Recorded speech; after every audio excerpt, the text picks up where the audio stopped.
I returned home after spending an extended 2 months at my parents' house following the birth of my baby. But what awaited me there was a situation I couldn't believe. You and I are divorced. Please leave this house. Unbeknownst to me, my husband had filed for divorce while I was away. Another woman had already made herself at home, claiming my space. Even my mother-in-law took their side, erasing me from the picture. They treated our newly born daughter as if she were an inconvenience, without even seeing her once. In an instant, I was pushed out of their lives. But I know one thing, their future is anything but bright. My name is Cecily, and I'm 32 years old.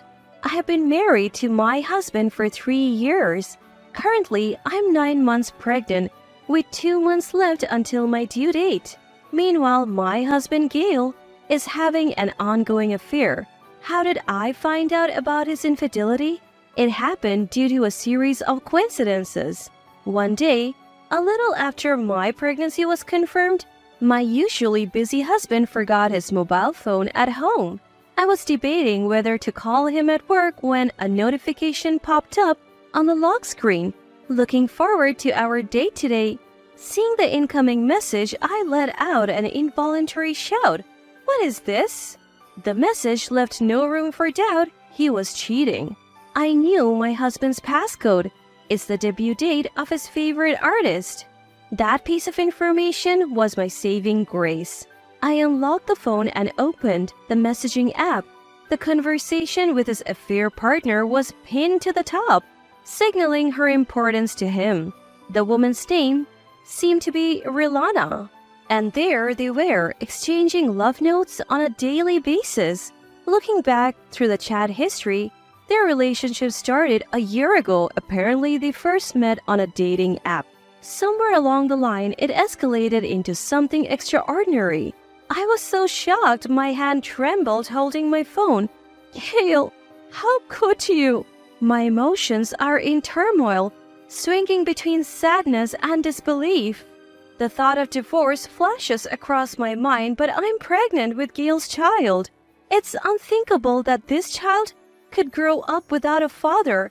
But can I really turn a blind eye to Gail's affair? What if he continues this relationship even after our child is born?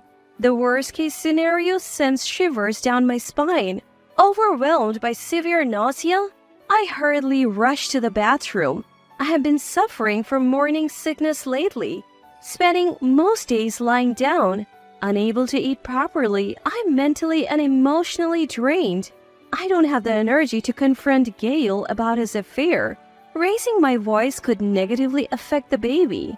After much thought, I decide to ignore Gail's cheating. Of course, I'm anxious. But more than that, I want to prioritize our unborn child. Once the baby's here, I'm sure Gail will change. I desperately tell myself to calm down. Months have passed, and I'm nearing my due date. But nothing has changed about Gail continuing his relationship with the other woman. Tonight, he came home after 11 p.m. I was already on edge and I couldn't help but raise my voice. Gail, isn't it too late? I'm almost at full term, you know. He responded with an annoyed tone. What can I do? I have work, you know. That may be true, but even cleaning the bathroom is hard with this belly. Could you help out a little? Oh, come on, stop nagging. You get to relax at home all day, right? I'm the one working here. What's that supposed to mean? It's the truth. You know what? Maybe you should go back to your parents' house early. It would be less stressful for both of us. Are you serious? Gail, wait a minute. He walked away right in the middle of our conversation, heading straight for the bathroom. Lately, our talks have been nothing but half-hearted or limited to essential things like errands. When was the last time we had a real full conversation? I can't even remember. That's how rare our meaningful dialogues had become. Maybe he really can't stand me anymore. Ever since that day, he's been coming home even later. So there I was doing all the house chores, grocery shopping, and even getting ready for childbirth all by myself. I also kept collecting evidence of his affair. If his attitude doesn't change after the baby is born, divorce might be the only option left. I hired a private investigator to gather evidence and even look into his mistress Rilana. According to their report, Rilana had multiple affairs besides my husband. On top of that, she was pregnant. Is the child his or someone else's? Either way, this would serve as important evidence. So I kept collecting proof, preparing for the worst case scenario. Then, one day, as my due date approached, I decided to go back to my parents' house to give birth. I was in the middle of packing when my mom called. "Hello, Cecily? How are you feeling?" "Oh, Mom, the baby's kicking like crazy today. It seems like they can't wait to come out." "That's great to hear. So will Gail be coming with you? What should we prepare for dinner?" Well, what's wrong?" "I don't think Gail is coming." "What? You're not planning to travel by train alone, are you, with luggage?"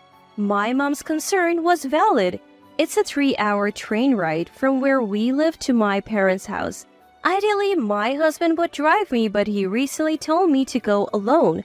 My mother, raising her voice, interrogated me further. "Cecily, did something happen with Gail? It's unthinkable for a pregnant woman in her last trimester to take a train alone." "Gail must be busy. I'll be fine on my own." "But what if something happens? You can't just get off a moving train." "I'll manage. My checkups have been fine, and I've been doing the grocery shopping by myself." "Wait, you've been going shopping alone?" Yeah." Continuing the conversation would only make me more suspicious. Digging myself into a deeper hole, I decided to swiftly wrap up the conversation and hung up the phone. "Sorry, Mom, I'll call you back." Wait, Cecily! "Looking forward to coming home. Bye." Though I felt guilty, I didn't answer my mom's return calls. That evening, my husband returned from work in a surprisingly foul mood. He stomped in, tossing his bag on the floor. As soon as he saw me, he started yelling. "Hey, what's the deal? What did you tell your mom?" What do you mean?" "Got a call from your mom today. Cecily seems to be struggling. You should support her more. Now, it looks like I'm not doing anything." "Oh, well, turns out my mother felt sorry for me and had called Gail. My decision not to take her call backfired." Gail's face turned red with anger, his teeth clenched tightly. As I was about to apologize, he cut me off. "Enough. My mom is coming over starting tomorrow." "Your mom? Why?" "To make sure you don't mess things up. I don't need her thinking weird stuff about me. She'll take care of the house. Got it?" "But having her move in so suddenly, we would be walking on eggshells." "What? Whose fault do you think this is? Just do what you're told and realize it's your fault, you idiot." He angrily clicked his tongue. Every time I tried to explain, he shouted, "Shut up. This is your fault." In the end, we never had a proper discussion. The next day, his mother arrived. She had clearly been poisoned against me by my husband, and she continued to berate me. "I never thought Cecily would be so selfish. You should be grateful just to be married to Gail." "You don't understand. There is a reason." "What don't I understand? Because of you? My son has a bad image in your mother's eyes. Marrying a stupid wife like you was the mistake of a lifetime. I feel sorry for Gail." After that day, life at home became even more strained. Conversations with my husband dwindled to nearly nothing, and I was left alone with my mother-in-law during the day. She didn't help with household chores and only criticized my actions. Unable to tolerate this, I decided to temporarily move back to my parents' home earlier than planned to give birth. When I mentioned going home, my husband casually said, "Do whatever you want." My mother-in-law added fuel to the fire by saying, "Don't come back if it's not a boy." Yes, I had purposely not found out the baby's gender. I wanted it to be a surprise.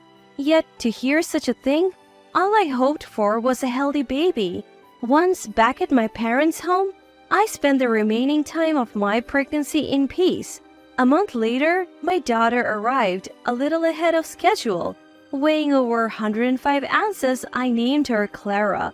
She was so adorable, I thought. Even if she's a girl, my mother-in-law would surely love her. Once my husband saw his own child, I was sure he would stop his foolish affair. But neither he nor my mother-in-law came to visit Clara, not during my hospital stay or even after we were discharged. I tried calling, and instead of my husband, my mother-in-law yelled at me, "Can't even have a son." My parents were livid. Though they tried contacting my husband Gail multiple times, he never responded. My parents told me, "You don't have to go back to such a terrible husband." my husband, who wouldn't even come to see his daughter, and the struggles of new motherhood were taking a toll on me. I was approaching my physical and mental limits. I was supposed to go back after the 1-month checkup, but fear kept me at my parents' home, caring for Clara. What should I do next? Even if I go back home, Gail won't visit Clara. If I return, he probably won't help with raising her either. That's when I began seriously considering divorce. Planning to make a final decision, I decided to return home once. A few days later, I left Clara with my parents and went back to my husband's home after 2 months. But what I found there was beyond belief. Wait, why is she here? My favorite sofa was occupied by Rilana, my husband's mistress, and in her arms, a newborn baby. That's when I remembered that Rilana was also pregnant. Mother-in-law was cooing. Boys really are adorable, aren't they? Upon noticing me, she opened her mouth sarcastically. "Oh, Cecily, what brings you here?" Mother-in-law? Mother-in-law, drop it, would you? I have already set up a new daughter-in-law. A new daughter-in-law? Yes, Gil's girlfriend. Rilana gave birth to a boy, and she's far better than you.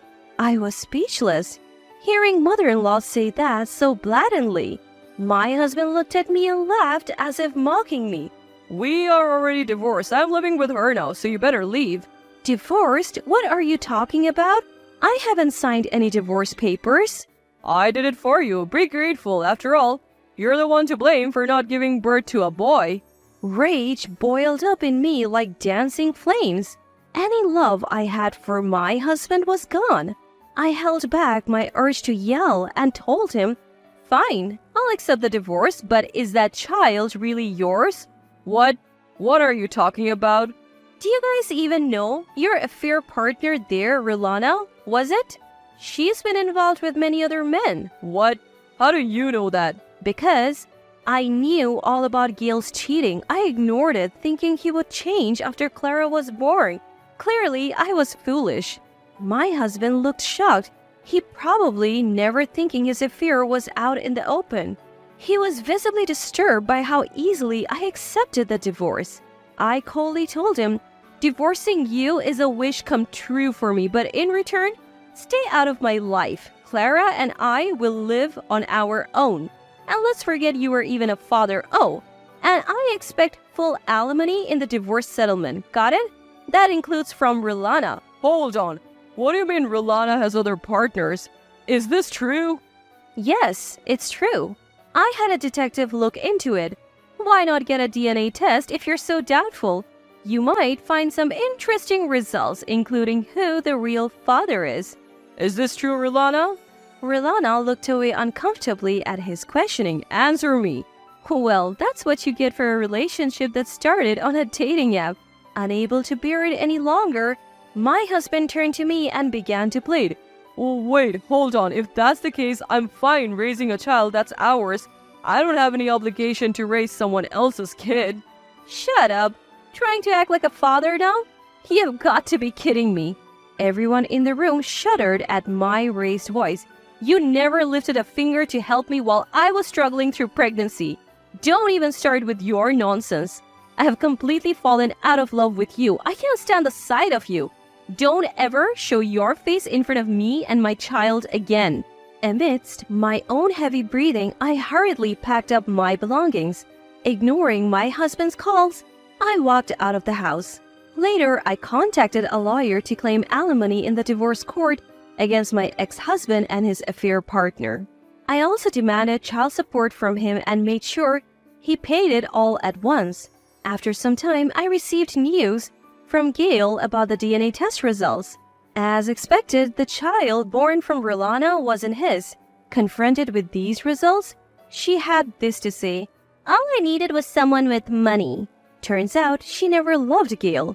As soon as the truth came out, Rolana took the child and disappeared. Mother-in-law was furious about the whole situation. She's demanding Gail to bring me back, and he has been flooding my phone with messages. My mom wants you to come back. She's throwing fits every day, wanting a grandchild. Help me out. I promise I'll never cheat again. Please, forgive me. His messages, full of empty promises, left me unimpressed. Naturally, I have no intention of going back. Whatever their reasons, I have decided never to see them again. Now, I am back at my parents' home, struggling through the early stages of motherhood with their support. It's tough, but every day, I find joy in my daughter's growth. There may come a day when my daughter will miss having a father, but I hope to shower her with so much love that it will erase any sadness she might feel.